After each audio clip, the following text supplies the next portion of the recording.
arrabsee guddaa arrabsee dhiira arrabsee dubartii osoo dambisin namni uummata kana diqqeessee uummata rakkoo keessa galchesii yaa hafarso. Eessa jirta har'a? Eessa jirta? Gaafa dubbiin jabaatte boolla qotattee mire yaa beera haadha rawu gootummaan kee kana. Kana jegnummaan kee iyyaalummaan kee kana yaa bata sagate. Kana iyyaalummaan kee iyyaalummaan kee kana. Jalqabuma witi afaan bichaa ammaa sii fayyada. Kanaafi hawaasni Oromoo bal'aan kana caalaa wanni dalagamu hin jiru. Ijoollee Saudi Arabiyaa keessa jirtu. Jaarsummaa mana ebaluutitti jecha jedhu kana amma booda dhaga'uu hin barbaannu. Sheeyni waan kana gootu yoo jiraatte ati sheekaa miti. Ati nama rabbitti kafare dhugaa sitti maan. Nama amantii keetiifillee bakka hin qabne. Nama waan dalagamellee gadi buusee ilaaleedha. Nama ilma dhiiraa mukaan gudeede. Jaarsummaa yoo kajettu taate ati yakkamaadha sheeyni sun mataan kee. Jaarsummaa takka illee hin barbaannu. Ijoollee kana bakka jiranitti akka isaan qabaman qofa. Ijoolleen kuni takkattiin isii osoo hin hafin to'annaa seeraa jala akka oolan qofa. Waan biraa takka illee hin barbaadu dhugaa isinitti maan. Sa'atii guyyaa guutuu halkan guutuu miidiyaarra taa'ee miidiyaarra bulullee hin qabuun. Dalagataadha. Dalagadhee nama jiraatudha. Garuu ilma kiyya obboleessa kiyya mukaan gudeedame laaluu hin danda'u callisee. Obboleessa kiyya ilma arsii mukaan durbummaan irraa fudhatamee dhiirammaa irraa fuudhanii bukkee godhan. Illaaluwan yaa fakkeessitoota maqaa arsiitiin qabsoo jalqabdanii mucaan keessan gudeejjiftanii irra dhukattanii.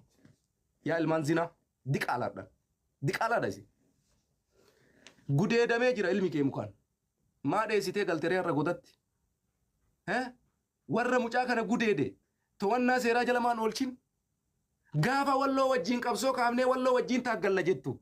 Qabsoo akka nama jara wajjin taaggaluu danda'u fakkeessaan turre. Yoo jarri tokko ajjeefte tokko ajjeefna jechaan turre. Yoo jarri tokko gurra murte tokko gurra murra jechaan turre. Yoo jarri tokko gudeede tokko gudeenna jechaan turre. Goota. Agartee bakka siin geennetti hiixatinii waan humna keetii ol hin taaggalinii siin jeesitti himee ture. Warra ala kana taa'ee si'a cabacabullee waan hin dandeenyeen godhinaa isiniin jennee isinitti himne. Nu dhagahuu diddanii. Eegaa gab jedhaa kaarra mucaa keessan durbummaa irraa fudhatanii.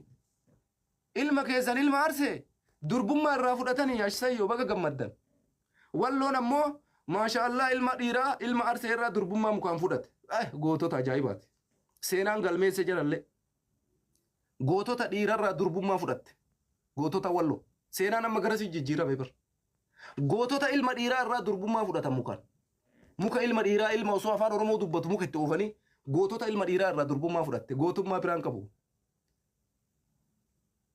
Gootummaan duraan jedhamu sun hafe goota dhiirarraa durbummaa fudhatu.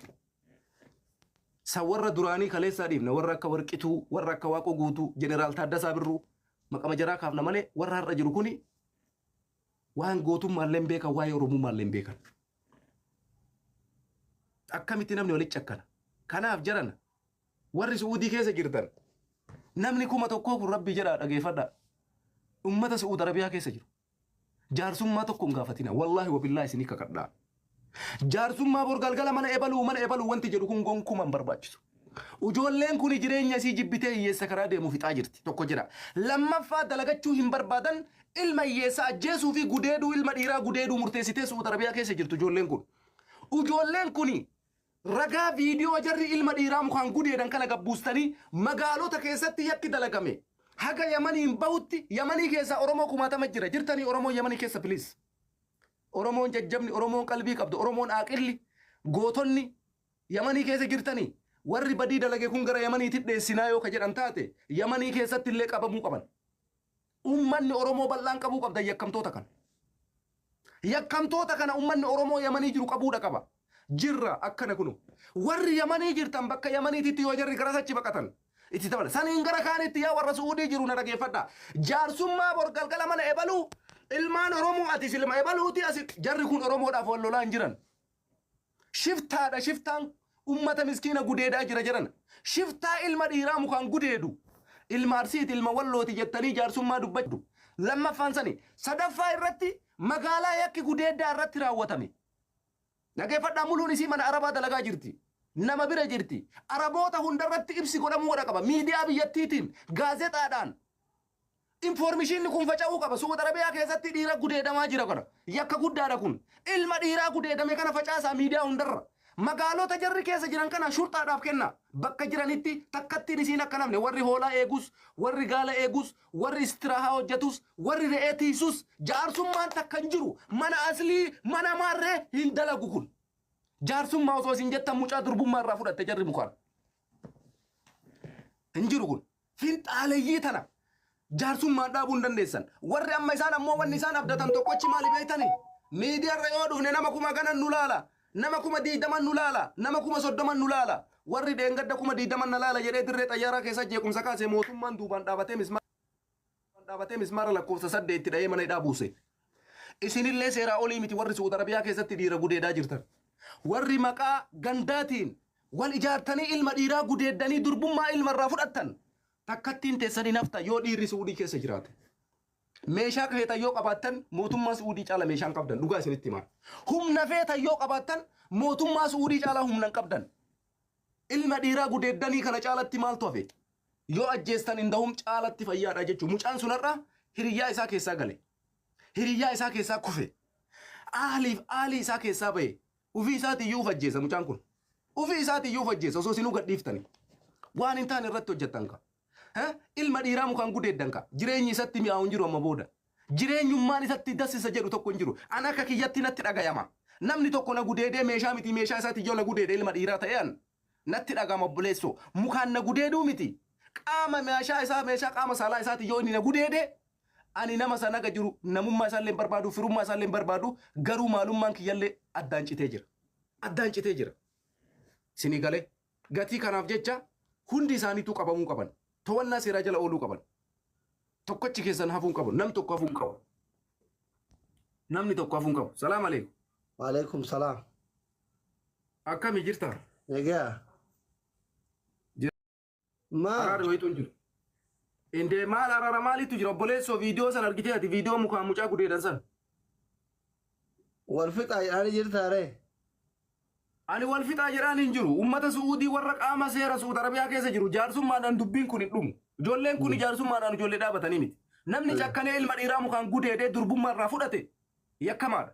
Warra magaalaa Riyaad jiru shurxaan itti bobba'uudha qaba. Shiftaa dhiira gudeede kana jechuudha. Viidiyoon gudeeddaa kun gabbuufamee poolisii Suudiitti tarakkabuudha qaba. Deebisee ammoo warra yakka dalagaa jiran magaalota isaan jiran keessatti takkattiin hafuun qabdu. Hundi isiituu qabamuu qaba asli. Ati iyyuu kana keessa jaarsummaan ati araara araarsitu. Meeda asli rabbii jedhi. Ilmi dhiiraa mukaan yoo si gudeede ati fajjeesuu filattaami. Namni dhiiraa tokko yoo si gudeede du'a filattaa barati. Ati akka dhiiraatiif laali. Mucaan sun amma mee jaartii fuudhuu hin danda'u. Kanatu wallaala lafarraa waxxara. Mootummaan akka xaraqusiin jedhaa jiran. Mootummaa itti bobbaasan. Shurxaa Suudii itti bobbaasan takkattiin hafuun qabdu. Sitti ma dhagayan. Mucaan sun amma osoo lubbuun ajjeesanii. Anaaf filannoo guddaadha. Mucaan jarri mukaan gudeedde sun. Jarruu ajjeesuu baattu mucaan ufiyyuu of ajjeesa. Yookaan mukarraa of darba yookaan tushaan uudee of ajjeesa. Dhiirummaa irraa balleessite ka. Kana booda mucaan fuudhuu hin danda'u bara. Bukkee gootee bara. Muka lakkoofsamee gatti ooftee agarteeti. Haga jarri keessa ol oofte udaan fuutee gad deebitee bara keessa. Maal taate ati obboleessa kiyya? Kan akkamitti jaarsummaa jedhanii ta'an nama waan agaratu ilma dhiiraa irraa durbummaa fudhate. Kanaafuyyuu gootummaallee miti kun. Kanaaf jecha ani kana ajaa'ibee warra kanarra jaarsummaa ta'u. Uummanni Suuta Arabiyaa keessa jiru karuuza nyaatee quufee taa'u. Achi keessatti ijoollee badii aganaga walirra dalayte ijoollee jireenya ofii jibbitee dalagachuun barbaannu amma booda nama dararuun alatti dhiira gudeeduun ala jettee murteessite tana maaliif shurxaa Suudiitti bobbaasuu dhaban? Viidiyoon sun tokkochi baqii miti ijoollee kana hidha guuruudhaaf. Magaalaa jarri jirtu qofa tokkomanii infoormishiin takkattiin hafuun qabdu. Qabamuu qabdi asli. Gatii kanaaf jecha wanti nu godhuu qabnu sirraallee wanni eeggamu gara si dhiibbaa godhi. Warra Suuta Arabiyaa keessa jiru akka isaan qaama seeraa waliin waan kana godhan gade wal fixuu miti. Warri ijoolleen kaleessa lubbuu sana osoo mucaa san baafte ana natti tola dhugaa siima. Mucaan sun du'e hobbaafateedha. Har'a garuu lama balleessitee dhiifte. Akalaat godoloo goote jechuudha. Si galte akalaat godoloo goote jechuudha. Durbummaa irraa fudhatte bara. Ilmi dhiiraa tokko durbummaa qaba bara. Mucaan luuxii miti. Takkaa namni isa waan akkanaa isa godhee hin beeku. Gatii kanaaf jecha asli wanti kuni seeraan itti deemamuudha qaba. Ijoollee kana magaalaa isaan jiran qofa irratti warri Suudii keessa jiru. Please rabbumaan isin qabaa. Rabbii isin uume jecha. ummata jireenya isaa jibbee ilma dhiiraa gudee duggattaa kana falli jiru tokkochi as ni qabanii mootummaa Itoophiyaatti tarakkabu mootummaan Itoophiyaa ammoo idimee likkii itti murteessuu qaba yakka gudee addaati. Ijoolleen tuni reedduun isaanii warra badoo keessa jiru beektaa. Wallaalatu wallolee. السلام عليكم ورحمة الله وبركاته. Hagumaa fi addaan dhogguu wayyaa. جرنا على أحمد جلولة.